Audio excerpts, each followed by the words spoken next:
Good morning and welcome back to the channel. I appreciate you tuning in. We're going to continue in the book of Numbers. But first, our morning prayer. Father, as I read and receive your word, may it deeply be rooted in me, so when difficulty comes, it will be your word that encourages and strengthens me. Amen. So I mentioned we're going to continue in the book of Numbers. So we're going to start with chapter 20. Moses strikes the rock. In early spring, the people of Israel arrived in the wilderness of Zin and camped at Kadesh. While they were there, Miriam died and was buried. There was no water for the people to drink at that place, so they rebelled against Moses and Aaron. The people blamed Moses and said, "We wish we had died in the Lord's presence with our brothers. Did you bring the Lord's people into this wilderness to die, along with all our livestock? Why did you make us leave Egypt and bring us here in this terrible place? This land has no grain, figs, grapes, or pomegranates, and there is no water to drink." Moses and Aaron turned away from the people and went to the entrance of the tabernacle, where they fell face down on the ground. And then the glorious presence of the Lord appeared to them.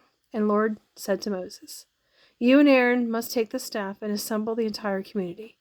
As the people watch, command the rock over there to pour out its water. You will get enough water from the rock to satisfy all the people and their livestock." So Moses did as he was told. He took the staff from the place where it was kept before the Lord. Then he and Aaron summoned the people to come and gather at the rock. "Listen, you rebels," he shouted. "Must we bring you water from this rock?" Then Moses raised his hand and struck the rock twice with his staff, and water gushed out. So all the people and their livestock drank their fill. But the Lord said to Moses and Aaron, "Because you did not trust me enough to demonstrate my holiness to the people of Israel, you will not lead them into the land I am giving them." This place was known as the waters of Meribah, because it was where the people of Israel argued with the Lord, and where he demonstrated his holiness among them. Okay, I'm sorry, give me 1 second. Oops. Come here. Edom refuses Israel's passage. While Moses was at Kadesh, he sent ambassadors to the king of Edom with this message. "This message is from your relatives, the people of Israel. You know all the hardships we have been through, and our ancestors went down to Egypt. We lived there a long time and suffered as slaves to the Egyptians. But when we cried out to the Lord, he heard us and sent an angel who brought us out of Egypt. Now we are camped at Kadesh, a town on the border of your land. Please let us pass through your country.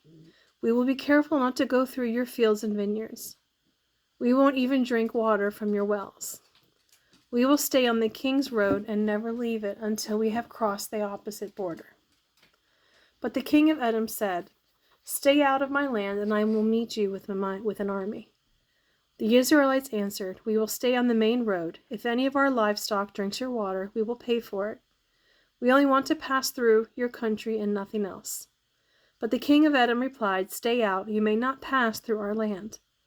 With that, he mobilized his army and marched out to meet with them with an imposing force. Because Edom refused to allow Israel to pass through their country, Israel was forced to turn around. The death of Aaron. The whole community of Israel left Kadesh as a group and arrived at Mount Hor. I hate to say Hor. Then the Lord said to Moses and Aaron at Mount Hor at the border of the land of Edom, "The time has come for Aaron to join his ancestors in death. He will not enter the land I am giving the people of Israel, because the two of you rebelled against my instructions concerning the waters of Meribah. Now take Aaron and his son Eleazar up Mount Hor. Then you will remove Aaron's priestly garments and put them on Eleazar, his son. Aaron will die there and join his ancestors." So Moses did as the Lord commanded. The three of them went up Mount Hor together as the whole community watched. At the summit, Moses removed the priestly garments from Aaron and put them on Eleazar, Aaron's son. Then Aaron died there on top of the mountain, and Moses and Eleazar went back down. When the people realized that Aaron had died, all Israel mourned for him 30 days. Chapter 21. Victory over the Canaanites. The Canaanite king of Arad, who lived in Negev, heard that the Israelites were approaching on the road to Atharium. So he attacked the Israelites and took some of them as prisoners. Then the people of Israel made this vow to the Lord: "If you help us conquer these people, we will completely destroy all their towns." The Lord heard their request and gave them victory over the Canaanites. The Israelites completely destroyed them and their towns, and the place has been called Hormah ever since. The bronze snake. Then the people of Israel set out from Mount Hor, taking the road to the Red Sea to go around the land of Edom. But the people grew impatient along the way, and they began to murmur against God and Moses. "Why have you brought us out of Egypt to die here in the wilderness?" they complained. "There is nothing to eat here, nothing to drink, and we hate this wretched manna." So the Lord sent poisonous snakes among them, and many of them were bitten and died. Then the people came to Moses and cried out, "We have sinned by speaking against the Lord and against you. Pray that the Lord will take away the snakes." So Moses prayed for the people. Then the Lord told him, "Make a replica of a poisonous snake and attach it to a top of a pole. Those who are bitten will live if they simply look at it." So Moses made a snake out of bronze and attached it to the top of a pole. Whenever those who were bitten looked at the bronze snake, they recovered. Israel's journey to Moab. The Israelites traveled next to Oboth and camped there. Then they went on to Liabarim in the wilderness on the eastern border of Moab. From there they traveled to the valley of Zered Brook and set up camp. Then they moved to the far side of the Arnon River in the wilderness adjacent to the territory of the Amorites. The Arnon is the boundary line between Moabites and the Amorites. For this reason, the book of the wars of the Lord speaks of the town of Waheb and the area of Supha, and the ravines, and the Arnon River, and its ravines, which extend as far as the settlement of Ar on the border of Moab. From there, the Israelites traveled to Beer, which is the well where the Lord said to Moses, "Assemble the people, and I will give them water." There the Israelites sang this song: "Spring up, O well, yes, sing about it. Sing of this well, which princes dug, which great leaders hollowed out, and with their scepters and staffs." Excuse me. Then the Israelites left the wilderness and proceeded on through Matnah, Nahalil, and Barnoth. Then they went to the valley of the Moab, where Pisgah Peak overlooks the wasteland. Victory over Sihon and Og. The Israelites now sent ambassadors to King Sihon of the Amorites, and with this message: "Let us travel through your land. We will stay on the king's road until we have crossed your territory. We will not trample your fields or touch the vineyards or drink your well water." But King Sihon refused to let them cross his land. Instead, he mobilized his entire army and attacked Israel in the wilderness, engaging them in battle at Jahaz.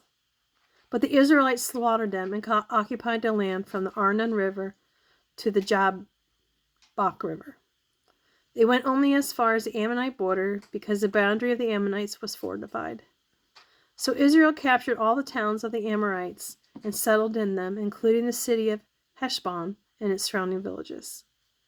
Heshbon had been the capital of the kingdom of the Amorites. He had conquered a former Moabite king and seized all his land as far as the Arnon River.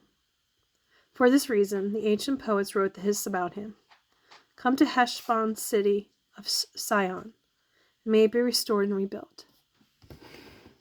A fire flamed forth from Heshbon, a blaze from the city of Sihon.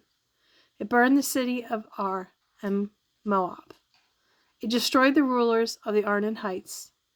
Your destruction is certain, O people of Moab. You are finished, O worshippers of Chemosh. Chemosh has left his sons as refugees, and his daughters as captives of Sihon, the Amorite king. You have utterly destroyed them, all the way from Heshbon to Dibon.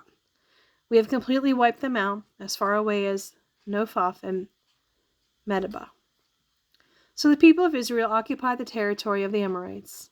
After Moses sent men to explore the Jazer area, they captured all the towns in the region and drove out the Amorites who lived there. Then they turned and marched toward Bashan, but King Og of Bashan and all his people attacked them at Edrei. The Lord said to Moses, "Do not be afraid of him, for I have given you victory over Og and his entire army, giving you all of his land. You will do the same to him as you did to the king Sihon of the Amorites, who ruled in Heshbon." And Israel was victorious and killed King Og, his sons, and his subjects. Not a single survivor remained. That Israel occupied their land. Well, thank you for joining me today. I greatly appreciate you signing on to listen. And we'll be back tomorrow, where we'll continue with chapter 22. Thank you.